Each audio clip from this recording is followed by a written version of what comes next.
May the words of my mouth and the meditations of our hearts be acceptable in your sight, O Lord, our rock and our Redeemer. Amen. There are some famous words of Shakespeare written for the play about Thomas More that really never made it into print, that I think they're apt for our reading and for today. You'll put down strangers, grant them removed, and grant that this your noise hath chid down all the majesty of England. Imagine that you see the wretched strangers, their babies at their backs and their poor luggage plodding to the ports and coasts for transportation. And that you sit as kings in your desires, authority quite silent by your brawl, and you in ruff of your opinions, clothed. What had you got? I'll tell you. You had taught how insolence and strong hands should prevail, how orders should be quelled, and by this pattern not one of you should live an aged man. For other ruffians, as their fancies wrought, with self-same hand, self-reasons and self-right, would shark on you, and men like ravenous fishes would feed on one another. Say now the king, as he is clement if the offender mourn, should so much come too short of your great trespass, but to banish you, whither would you go? What country by the nature of your error should give you harbour? Go you to France or Flanders or any German province or Spain or Portugal, nay, anywhere that not adheres to England, why you must needs be a stranger. Would you be pleased to find a nation of such barbarous temper, that breaking out in hideous violence would not afford you an abode on earth? Whet their detested knives against your throat, spurn you like dogs, and like as if that God owed not, nor made not you, nor that the elements were not all appropriate to your comforts, but chartered unto them. What do you think to be such used? This is the stranger's case, and this your mountainous inhumanity. Mountainous inhumanity. And yet the writer to the Hebrews says, keep on loving one another as brothers and sisters. Do not forget to show hospitality to strangers, for by so doing some people have shown hospitality to angels without knowing it. He calls us to love our brothers and sisters. He calls us to love the stranger. He calls us to remember those who were in prison. Through the Old Testament and through the New Testament, there is this theme that tells us that we are to care for those who are uncared for, that we're to care for those who are not noticed, that we're to care for those who are different and strange and strangers. And as the writer to the Hebrews finishes his book, he comes back to this theme. He comes back to this theme. What does it mean to be a Christian? What does it mean to follow Christ? But to do his work, to follow his ways, to obey his word. And yet so easily, as a people, perhaps as individuals, and as a nation, we put aside the stranger. We put aside those who are different. And yet, in the early church, they were known as those people who loved each other. See how those Christians love one another. And they shared their homes, and they shared their food, and they shared their time and their hospitality. But the writer still reminds them that that's what they are to do. We love living in Desford. Sorry, folk of Market Bosworth, that's where the manse is. And I have it at times, I said to my folk here, if you're in a hurry and you go to the co-op, don't smile. Because if you smile at someone in the aisle, or you smile at someone behind the counter, though there's these self-service ones if you're in a hurry now, but you smile at someone, they're going to say hello. And if you say hello back, you're going to start talking. And suddenly the hello turns into, oh, nice weather, isn't it? Because we're British. And And then you get into other things. I mean, before the new co-op opened, I got into quite a conversation with the guy one evening about why the co-op wasn't opening any earlier than it was the new one, about the electricity supply and all the ins and outs of the electricity supply that was causing problems that were unexpected. And suddenly I found myself thinking, I'm just glad there's no one behind me, because I've been there a while. But that's how it should be between those who belong to Christ and anyone, really, isn't it? That we've got time. That time for people who are different, time for people who annoy us, perhaps, or get under our skin.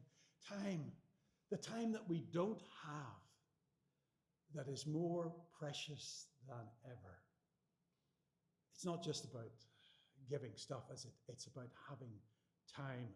That's what hospitality is. I mean, you can go around to someone's house for a cup of tea. Well, you can't in Ireland, because if you go around for a cup of tea, you'll get a sandwich as well and some apple cake and whatever. You have to say, just a cup of tea in my hand. I don't know how else you'd hold it, but anyway. And if you don't want another cup of tea, you have to put your life in your hands, because you have to put your hand over the cup, because while you're talking, your tea's going to get filled up again.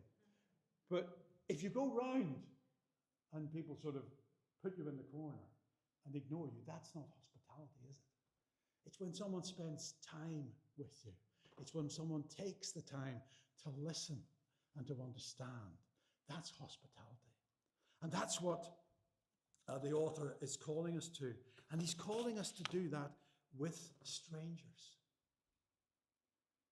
Oh, how the people rushed past when the man was attacked on the road down from Jerusalem to Jericho. And then, of all people, a Samaritan, a stranger, takes time. And it was noted. So next time you're in the co-op and someone engages you in a conversation, don't think to yourself, I've got to get back. Take the time. Or on the street. It's the sort of place where people say hello to you in the street. We had terrible trouble with that in Essex. In South Essex, near Southend, we only got people to say hello to us because we walked two large dogs. No, we didn't set the dogs on them. But the dogs say hello to each other, and then you say hello. But a lot of people we only knew, well, there was one, it was a Westie, wasn't it? Harry. Harry was his name, the dog, that is. I don't know what his owner was called, but we spent time talking. Here, everybody says hello to you. It's wonderful. Keep it up. But more than that, show hospitality. Then he says, be content. And discontent leads to problems, doesn't it? Discontent, I think, in this country has led to some of the problems we have with strangers. He says, first of all, be content in your marriage, basically. Don't look elsewhere. And be content with what you have. But why? Why should we listen? And why should we be content? Well, he tells us. Could be content because God has said, never will I leave you, never will I forsake you. And so I say with confidence, the Lord is my helper, I will not be afraid. What can mere mortals do to me? What can mere mortals do? As I said, we used to have two large dogs. They were Rhodesian Ridgebacks, and the people didn't know what they were. We'd say they're like Labradors, but slightly bigger. And then you'd meet a Labrador and think, no, slightly bigger doesn't cut it. They were big, muscular dogs, the sort of dog that can run along, jump up into the air about this high, and then sort of head off in another direction. My daughter, Emma, who's 40 next year, she keeps telling me, because if she's 40 next year, that means I'm getting old, doesn't it? She said, I'm going to cope with this, because Gunnar, that was his name, Gunnar, he had a very bark. I said, he's going to bark at you when you come in, but you've got to face him down. So she did. He did the normal. If you didn't know, he'd woof at you. And she stood there and she looked him in the eye. She's got that look. It's a bit scary at times. And she looked him in the eye and she told him off. And eventually he stopped and came and licked her hand while she stopped that as well. And I remember a couple of years later saying, so you're over being afraid of dogs? She said, yes. She said, if a small dog barks at me, I said, I'm not afraid of you. I've been barked at by experts. What can mere mortals do if God is for us? Be content he says, with what you have. It might not be what you want. It might not be where you want. But be content because God is on your side. God walks with you day by day. Because in that contentment and in that relationship with God, true life comes. Paul in another place talks about being content with whatever's going on. And here's a man who'd been shipwrecked, bitten by a snake, had to be let down over the city walls because people were out to kill him. People wanting to stone him and eventually taken to prison. He would eventually die for his faith. He says, I've learned to be content. And how can we do all this? Well, it's because Jesus is the same yesterday, today, and forever. And that's why I wanted to talk to Gareth about what we did. You see, I look back to the times like people like Andy McCartney. I don't know the name of the woman who shared the Bible verse. She was Helen Appleby's mother. That's what it's like. I was at school with her daughter, so I just knew her as her mother. And others, including a woman called Sybil Hogg, who was in the Faith Mission. And when I was 14, I went to a mission hall and heard her preach. And I gave my life to Christ that night. God convicted me of my sin and my need for him, and my life began to turn around as I accepted Christ as my Savior. I've tried to trace her recently. I can't trace her. I think she may have gone to glory. You always leave it too late to say thank you to people, don't you? But Jesus has been there for me yesterday. He's been there for me in the lives of the leaders who've come before, as it says here. Think back to the people who've been an influence in your life. Perhaps a previous minister, perhaps a reader, perhaps someone who was a good friend, perhaps someone who prayed for you. Remember them. Remember them, and remember that it was in Christ that they did what they did. Jesus is the same today as he was then. And he calls us to be them in some ways for the next generation. To be the people who give a helping hand. Be the people who put an arm around someone who just needs an arm. Words won't help. To be the people who encourage, or in Gareth's case, give an admonition. And sometimes I've needed that. And I'm sure you have too. Be the people like that. Because Jesus is the same today as he was yesterday. He is still the same Lord. And they did it through his power.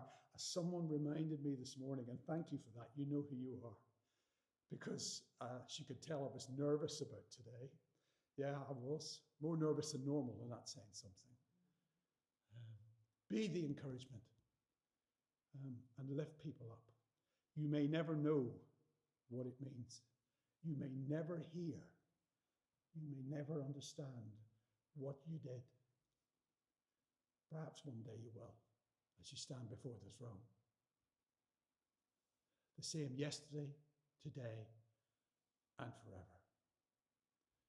Look to the future with him. It doesn't begin when we go to glory. It begins here and now. And how we work for him and share the good news about him. We've been doing the Bible course recently. It's an excellent course by the Bible Society. Both churches and doing it separately. And it's been excellent. It's been really good. And just seeing how God has worked, particularly as we looked at Acts, that God worked then, God still works now. Trust him. Let him work through you. And as Gareth said, not orange, but may the future be bright for our fellowships and for this community and for God's church in Desford and in Bosworth.